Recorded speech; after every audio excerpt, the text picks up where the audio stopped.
I'd like to borrow a few minutes of your day, if you'd let me, to share with you the parable of the dishonest manager. We find this parable in Luke chapter 16. But Luke chapter 15 gives us a little bit of context.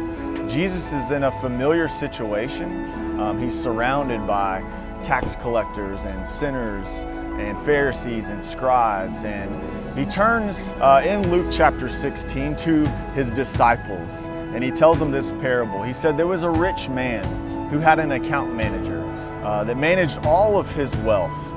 And this account manager, he found out through the grapevine, was being dishonest with his dealings. And so he addressed his account manager and said, "What is this I hear about you being dishonest in your dealings, wasting my possessions?"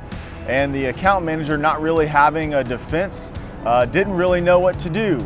And so the rich man said, "I tell you what, I want you to collect all the records of your accounts and I want you to turn them into me, because ultimately you're fired."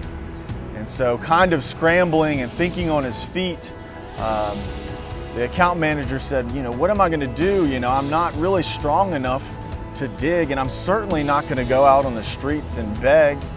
And so he said, "I know what I'll do. I'm going to set myself up for success in the future."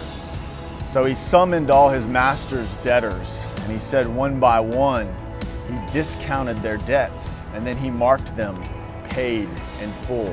To the first one, it was 50% off, and to the second one, it was 20% off. And these were large sums of money, about 2 years' wages. And so his master, the rich man, found out about his dishonest dealings, but he did something very unusual, something that we would not expect. He commended him on his shrewdness in his dealings.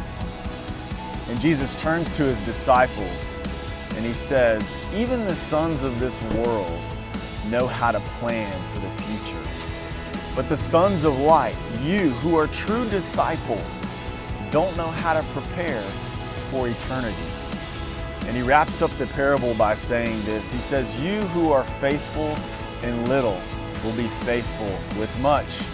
And you who are dishonest with little will be dishonest with much." How can you be trusted with true riches if you cannot be trusted with someone else's money?